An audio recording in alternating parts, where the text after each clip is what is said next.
Welcome back to an exciting episode on solving the people puzzle. As always, it is incredible to invite guests from the HR community. And today, Devandre, I am so excited to have you here. We've known each other for a couple of years now, and Yeah. recently really started working together. And yeah, I just want to thank you and welcome you to the episode. Thank you so much, Francois. I can't believe, had you told me the first time we had a conversation a few years ago that we'd sit here today, I wouldn't have believed you. But it's the culmination of many things that happened over time, and I'm very grateful to be in a position like this and really to be able to share, my story and hopefully inspire everyone else that's listening in on our session and spark something for them that could potentially redirect their career or Yes. change how they think, feel, and see potential for their life and what can be done. All possibilities. I love that. You mentioned listeners. So, Solving the Yeah. People Puzzle, as I always say, is this podcast that we do where we bring value to the HR community. And my stance has always been to uplift, to encourage, to inspire, language that you just used. So, that's exactly what we're going to do today. I'm also particularly excited that this will be our first sequence. So, we'll Yeah. have a three-part episode and we'll share more about that with the audience. But let's start, Devandre, with your story. Like, share with the audience, for those of you who don't know you, who you are, where it all began, and how did we end up here. Thank you. As you've introduced me, I am Devandre Lawrence. I always, when I introduce myself, I always say that I'm a mixed biryani. And the reason why I introduce myself that way is because I'm a mixture of different flavors that all comes together. I was born in the Eastern Cape, East London, and a lot of when I go back home, a lot of them claim me, which I'm really proud of. So born in East London, and a few years thereafter, my parents moved to Cape Town. So we relocated to Cape Town, and that's really where I started my primary school. Done my primary school, my secondary school in Cape Town. I matriculated in 2007, so that gives a bit of my age. I The started my age a bit first away, year. yeah. Still mid 30s, looking stunning as always. Thank you, Francois. So I left Matric and I started my first year at Stellenbosch University. Thereafter, my parents took the brave move to Johannesburg, and so they relocated to Johannesburg. So from Sure. Eastern Cape to Western Cape, and then to Gauteng, and entered the city of gold, the jungle, as I call it. Um, and A yeah, bomb I, squawk. Bomskok. And yeah, transferred from Stellenbosch to Wits, where I graduated with my undergrad in industrial psychology and media studies. Um, so proudly from East London, I carry the Cape Townian accent, which I hold on to very dearly. And I've embraced the world of Johannesburg and yeah, hopefully from South Africa to the world from here. Sure. That's awesome. Devandre, I think my first question on that intro is, as a Yeah. matric student, was the plan HR and industrial psychology off the bat? Was there research and thinking behind it, or was it an accidental profession? I think that's such a good question, Francois, and I think this is where I'll unpack a bit more of my story is, at school, I moved between different schools, between primary and secondary education, and that comes with the blessing and it comes with its challenges. We're having to reintegrate Mhm. yourself into the environment and really find your feet. And you've got your academics and trying to get involved in cultural activities, etc. And for me, the last stretch of matric was moving from grade 9 to grade 10 and changing high schools. And when I changed Mm. high schools, it was rather difficult for me, and I was quite a rebel, as I call it in grade 10. Things weren't that great. I'm really struggling academically. I went from a government school to a Model C school, and so that transition alone took took a toll on me, and it was quite a big transition having to go into grade 10. and Mm, being perceived as a rebel. But something switched in me, I think, in grade 11, where people could see potential in me and they gave me opportunity. And I soon mm, realized I needed to match up my potential to what they saw in me. And so I stretched myself. I got involved in more. I didn't let my academics get me down. I looked at how do I close the gap, and it was extra tutorial classes, it was extra lessons. Yes, it took a lot of sacrifice, sure. but the rewards I was able to reap, and I could see the rewards coming through as well. And I Mm, kept mm, consistent with that. And I think between grade 11 and matric, it transformed my whole life and my outlook as to sure. what I saw after school happening for me. And it's when the penny dropped, and that was the big evolution for me. Um, and really, when I Sure. started investing in myself. And so the Tell me, culmination of sorry. that, yeah. So the culmination of that together with what I've been through before set me up for success and really Mm, anchored the building blocks that I needed to carry myself forward. yeah, yeah.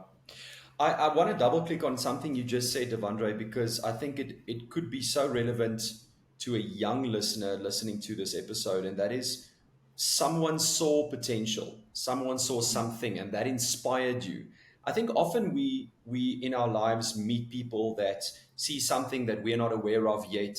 And it's that just that little nudge required to take that leap of faith. But then it doesn't stop there. And I think often that's the problem is there might be a mentor or a family member or someone that votes for you and instills the sense of belief and confidence, but then we don't react on it. And what I hear from your story is that it sparked something in you to want to match the anticipated potential or what was seen. And I think that's a critical part of then accelerating and engaging with that potential to ultimately progress oneself forward. I couldn't agree with you anymore. So I'll give you a practical example of what happened. Say in grade 10, you switch over from grade 9 to grade 10 and you select your subjects that you're going to follow through with up until Yes. matric. And I was brave enough to take accounting. My first few lectures in the class, I just couldn't grasp the concept of accounting. And I remember taking a few assessments, and my results weren't good. I was tracking on 18% average. And this is to your Sure. point where someone came and saw potential in me. I had my teacher come to me and said, Devandre, I've picked up, you've been really struggling with accounting, but in conversation with you, Mm, I've picked up that you quite enjoy the business conversation. And so I think that economics would be mm. better suited for you versus accounting. Would it be something that you'd explore? Um, and opposed to feeling less than in the moment where I doubted my capability, I saw opportunity in something else. So it didn't deter me. In actual fact, it motivated me further. I took the step, walked into Mm, the first classroom of economics, and I loved it. And had I not gone through the failures of accounting, I'd have never gotten through finding success in economics and really finding my purpose in that as well. And so challenges will yeah, present itself throughout your journey. I think it's how you perceive it and the perspective you gain from those challenges that course correct you onto the path that is actually meant for you. Um, and so there's many of those smaller stories that have happened throughout my career really that has brought me to where I am today. But that memory stands out. It was that moment in grade 10 accounting class. yeah. Yeah, No, and that's an incredibly inspiring story because often the opposite could be, oh my goodness, I'm failing at accounting, I'm a failure, and therefore the confidence goes even more down. But you responding to a teacher going, I see something, you follow it, and you love it. That's incredible. I love that. And I mean, you just spoke about your career, Devandre. It's just been, I mean. And obviously you can double click on this, but it's been Pick and Pay, it's been Nando's, it's been Yum brands, yeah, it's now Pernod Ricard and Inverroche. yeah. Just an incredible 10 years of amazing brands and growth in that space. Maybe just share a bit about that. Yeah, it was quite a rocky start, as anything in life is. I always share my story from a perspective of humble beginnings, because I think it's important Mm. for people to resonate with the journey versus the output and the success story. And so I recall finishing university, like a lot of our graduates, looking for employment opportunities. At the time, I was an aspiring journalist, and I still enjoy writing.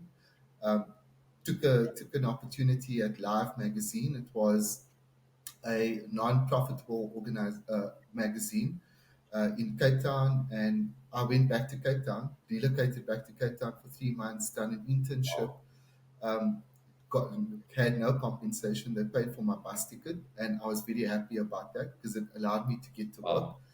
Um, and during that 3 months, there was an opportunity to apply for a graduate program at Pick and Pay. I went to work that very day. After work, I took a train to Kenilworth. For our Cape Town listeners, they know where Kenilworth is in Cape Town, and journeyed to the Pick and Pay head office. I walked in very young, um, thought, what am I getting myself into? But again, it was those small spaces where people believed in Mm. me that built me up to being able to walk through those doors and saying, Mm. whatever lies before me, I'm open to receiving. And I had no Sure. expectations, to be honest with you. I met Lucia McMullen, and she interviewed me for the graduate program. And again, she saw something in me that I didn't see in myself at that point in time. And I call her by name because she's been a key mentor till today, for me, where Sure. she's really stood beside me as I journeyed through my career, and gave me the counsel and the coaching that I believe I needed, and has evolved me Mm. to become who I am. But yeah, so went on an 18-month graduate program. It was 12 months of rotation across different functions. And thereafter, I was placed at the Pick and Pay Longmeadow DC distribution center, and I was in supply chain. So I rocked up there on my first day after 12 months on the graduate program. I'd just been in corporate, so I'd been in the office space, and I woke up to this distribution center, completely different setup. And I remember walking into Where the it actually center all happens, and you're like, oh, where it this all is the happens. business. And I remember walking up with my fancy shoes that were polished the morning, with my jeans and my shirt. And I was welcomed by my line manager at the time. He was the head of HR, and he said to me, D, is this your uniform? And I said, of course, this is what I'm wearing. And he says, do you know what you've just walked into? And I said, yes, Pick and Pay. And he said, yes, this is supply chain, the distribution center. And here we wear safety shoes, we wear safety vest and hard hats. And my face dropped completely. And yeah, I immediately changed my clothes. And again, that was a penny drop for me, just around, what I perceived versus what I experienced, and how that changed my perspective. And I done a 6 month in basket training at supply chain. Thereafter, I was appointed as an HR officer. Um, and funny enough, that about 10 years ago, we talk about HR, it was very different compared to what it is now. So that time I was putting out manual data, looking at time and attendance, printing out paperwork. And that was my introduction to HR. Sure. Um, yeah, so I'm very so glad you different. brought it up because I think one of the questions I definitely want to cover with you today is how has HR changed, from your perspective in terms of all of these different roles that you've been in, and the career growth that has come with it. Um, Starting off with the misrealistic job preview or perception around what I should be Yeah, wearing, and it's actually safety boots. But then you mentioned the word manual, yeah, and yeah, I can just imagine the enormous amounts of change that you've seen, especially as technology has also boomed, right? I mean, a lot of yeah, people have been in HR for long, but the acceleration and the exponential change the last 10 years, I can imagine, viewing that firsthand, driver seat. 100%, Francois. And I'm so excited to share with you kind of my own experience around the evolution and revolution of HR. Um, but Yes. going back to the pick and pay story, so pushing paper and really doing the groundwork, which was the fundamentals of everything that I do today, and I share the same sentiment. Um, so done 6 months, I was appointed as an HR officer, and I was in a DC that operated 24/7. I was doing site walks 7 o'clock in the morning, supporting the groceries and perishables division. So I was in the cold chain. I was working with the reach truck drivers and pickers, and I stand by today that had it not been for that, I don't think I would have been where I am today, because that was the building blocks, and it gave me the survival skills I needed to operate in the space that we are in today. It was difficult, it was tough, Mm, um, mm, but coming out of it in hindsight, I see the reasoning as to why I had to go through that experience to be able to deal with the volatility mm, and to deal with the uncertainty and the unknown spectrums of our realities today. mm. Um, I then left Pick and Pay. I joined Nando's and had a successful career at Nando's. I joined as an HR business partner and joined them in the region. So I was looking after restaurants, which was quite interesting, going from groceries and retail to going into hospitality and being customer facing. So going from where the products stand in distribution to going where we actually serve products to customers was quite a big shift for me. Yes. And again, very exciting space to operate in the restaurant business, and understanding again the commercial component of how organizations operate.